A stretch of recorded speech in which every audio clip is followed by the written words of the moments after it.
ಪೂಜ್ಯ ಬೋಧಿಸತ್ವ ಬಾಬಾ ಸಾಹೇಬ್ ಅಂಬೇಡ್ಕರ್ ಅವರ ಈ ಜನ್ಮದಿನದ ಅಂಗವಾಗಿ ಈ ದಿನ ಇಟ್ಟಂಗೂರು ಆನೇಕಲ್ ತಾಲೂಕಿನ ಇಟ್ಟಂಗೂರಿನಲ್ಲಿ ಒಂದು ಎಲ್ಲ ಗ್ರಾಮದ ಎಲ್ಲ ಸಮುದಾಯದ ಯುವಕರು ಸೇರಿಕೊಂಡು ಇವತ್ತು ಭಾಳ ಅರ್ಥಪೂರ್ಣವಾದ ಒಂದು ಕಾರ್ಯಕ್ರಮವನ್ನು ಮಾಡಿದ್ದಾರೆ.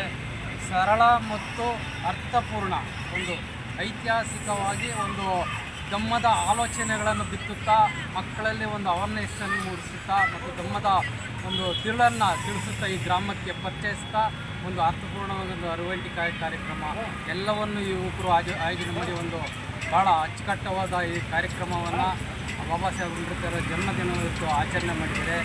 ಎಲ್ಲರೂ ಹೊಂದಿರ್ತಕ್ಕಂಥ ಎಲ್ಲ ನಮ್ಮ ಮಿತ್ರರು ರಾಮಚಂದ್ರು, ಸುರೇಶ್ ಗುಡ್ಡ, ಪ್ರವೀಣ್, ನಂದೀಶ್ ಮತ್ತು ಚೇತನ್, ಆನಂದ್ ಮತ್ತು ಸತೀಶ್ ಚಿಕ್ಕ ಮತ್ತು ಸೋಮೇಶ್ ಮತ್ತು ಎಲ್ಲ ಯುವಕರು ಇರ್ತಕ್ಕಂಥ ಎಲ್ಲ ಯುವಕರು ಆಯೋಜನೆ ಮಾಡಿದಂಥ ಈ ಒಂದು ಕಾರ್ಯಕ್ರಮ ಇದು ಇತಿಹಾಸದಲ್ಲಿ ಇಂಥ ಕಾರ್ಯಕ್ರಮ ಎಲ್ಲ ಹಳ್ಳಿಗಳಲ್ಲಿ ಈ ಥರ ಎಲ್ಲ ಕಡೆ ಭಾರತ ದೇಶದ ಎಲ್ಲ ಹಳ್ಳಿಗಳಲ್ಲಿ ನಡೀತಾ ಇದೆ.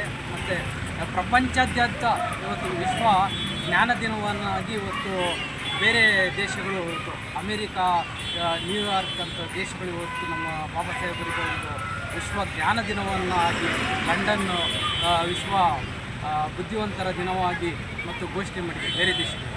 ಆ ರೀತಿ ಬಾಬಾ ಸಾಹೇಬರ ಪರಮ ಪೂಜ್ಯ ಬಾಬಾ ಸಾಹೇಬರ ಕನಸು ಏನಿತ್ತಂದರೆ ಪ್ರಬುದ್ಧ ಭಾರತ ನಿರ್ಮಾಣ ಮಾಡಬೇಕು, ಈ ದೇಶ ಪ್ರಬುದ್ಧ ಭಾರತ ನಿರ್ಮಾಣ ಆಗಲಿ ಅಂತ ಕನಸನ್ನು ಕಂಡಿತ್ತು.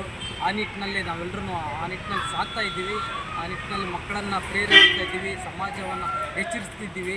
ಪ್ರತಿ ವರ್ಷವೂ ಸಹ ಇದು ಇಟ್ಟಂಗೂರಿನಲ್ಲಿ ಇದೆಯಲ್ಲ, ಸುಮಾರು ಒಂದು 30 ವರ್ಷದಿಂದ ಇದು ಆಚರಣೆ ನಿಲ್ಲಿಲ್ಲ. ಒಂದು ಹಂತದಲ್ಲಿ ಬೇರೆ ಬೇರೆ ರೀತಿಯಲ್ಲಿ ವಿಭಿನ್ನವಾಗಿ ಕಾರ್ಯಕ್ರಮಗಳನ್ನ ಆಯೋಜನೆ ಮಾಡ್ಕೊಂಡು ಬರ್ತಾಯಿದೆ. ಒಂದಲ್ಲ ಒಂದು ಕಾರ್ಯಕ್ರಮಗಳು, ಒಂದು ವರ್ಷಕ್ಕೆ ಮತ್ತೊಂದು ಕಾರ್ಯಕ್ರಮಗಳನ್ನು ಆಯೋಜನೆ ಮಾಡ್ತಾ ಮಕ್ಕಳಿಗೆ ಮತ್ತು ಸಮಾಜಕ್ಕೆ ಏನು ಕೊಡಬೇಕು, ಒಂದು ಒಳ್ಳೆಯ ಸಂದೇಶವನ್ನು ಕೊಡಬೇಕು ಅನ್ನೋ ನಿಟ್ಟಿನಲ್ಲಿ ಇವತ್ತು ಸಾಗ್ತಾ ಇದೆ.